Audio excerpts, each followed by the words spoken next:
තෙරුවන් සරණයි දරුවනි. අද මේ වීඩියෝ එකෙන් මම පැහැදිලි කරන්නේ නිවසක තියෙන දෝෂ, ඒ කියන්නේ අමනුෂ්‍ය දෝෂ හඳුනගන්නේ කොහොමද කියන එක ගැන. එතකොට මේ ගැන මම පුංචි අදහසක් මීට කලිනුත් ඉදිරිපත් කරා. මගේ අත්දැකීමකුත් එක්ක මේ කාරණාව ඔබට පැහැදිලි කරන්න තමයි මම මේ අවස්ථාවක් කරගන්නේ. ඉතින් මම ඔය යම් සෙත් සාන්තියක් සඳහා මම එක්තරා නිවසකට ගියා. ඉතින් ඒ නිවසේ විශාල ගැටලුවක් තිබුණා. කියන්නේ කොඩි වින කරලා අමනුෂ්‍ය ග්‍රහණයට ලක් වෙලා දීර්ඝ කාලයක් ආර්ථික දුෂ්කරතාවයන්, ඊළඟට ලෙඩ රෝග, අසමගිය, මේ වගේ ගොඩාක් ප්‍රශ්න ඇවිල්ලා ඒ දෙමව්පියෝ දරුවෝ අතර, ඊළඟට සහෝදරයන් අතර විශාල ගැටලුවක් ඇවිල්ලා හැම කෙනාගේම ජීවිත නිකන් බොහොම අපහසුතාවයෙන් තමයි ගෙවුනේ. ඉතින් මේ බාහිර ලක්ෂණ දිහා බලද්දී මට දැනෙච්ච දේ තමයි, මම මේ නිවසට ගියාට පස්සේ ඒ නිවසේ ඇඳ ඇතිරිලි, ඊළඟට කොට්ට උර, ඊළඟට ඇඳුම් පැළඳුම්, ඊළඟට මේස ඇතිරිලි, මෙන්න මේ වගේ දේවල් බොහොම තුරු වර්ණ වෙලා, බොහොම අපවිත්‍ර වෙලා, කාලෙකින් ඒ දේවල් අලුත් කරලා නැහැ. ඉතින් හැම කාමරයක්ම බොහොම අඳුරු ස්වභාවයක් තමයි තිබුණේ.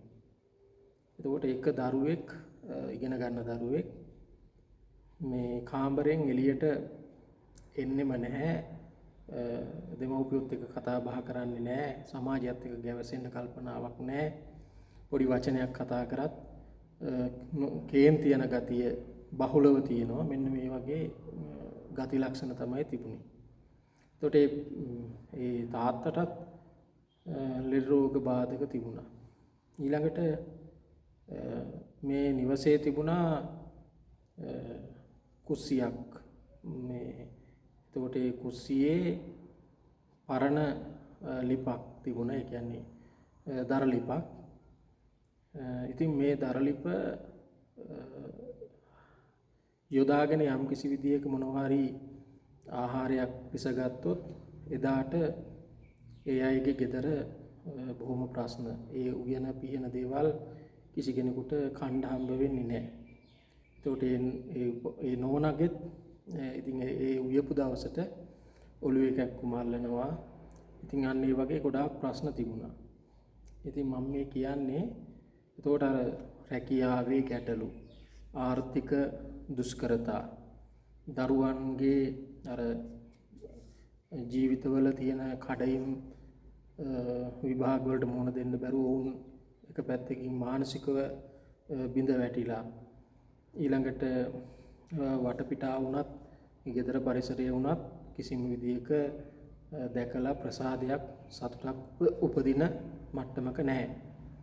ඉතින් මේවට හේතු වලට මම ඒ විසඳුම් මගේ විදියට ලැබලා දුන්නා.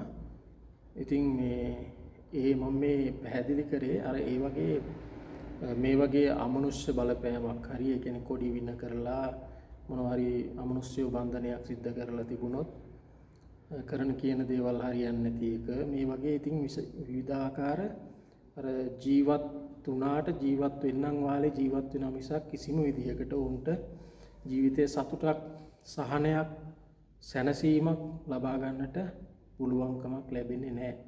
ඒ නිසා මම කියන්නේ තව කෙනෙකුට දුකක් නම් දෙන්න එපා. එතකොට ඒ දුක් ගින්දරක් දෙනවයි කියලා කියන්නේ අනිත් පැත්තට කවදා හෝ දවසක අනිවාර්යෙන් ඒ දුක් ගින්දර දෙන අයටත් ඒ දුක් ගින්දර අනිවාර්යෙන් එනවා. ඉතින් ඒ වගේ අවස්ථාවක් මම මතක් කරන්නම්.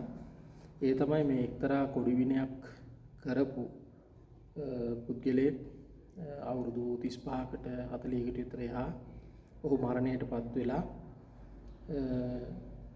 ඒ අර තමන් විසින් කරපු කොඩි විනයටම බැඳිලා තිබුණා. නිකමුත් නෙමෙයි ගිනි ගන්න සිරුරක් සහිතව වේදනාවෙන් කෑ ගහන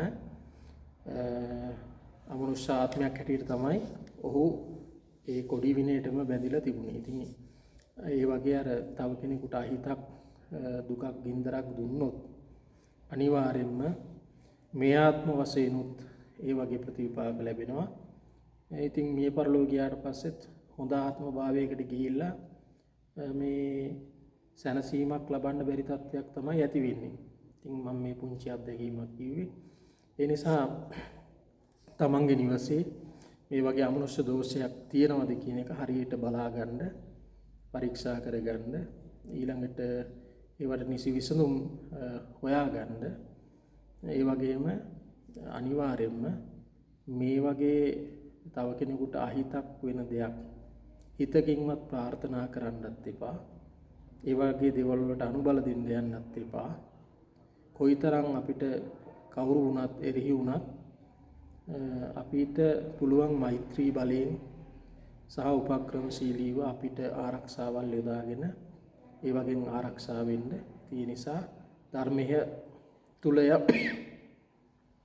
ඒක නිසා ධර්මයේ තුල යන කෙනෙකුට අනිවාර්යයෙන්ම මේ ධර්මයේ සැනසීම කවදා හෝ ලැබෙනවා. ත්වන් සරණයි.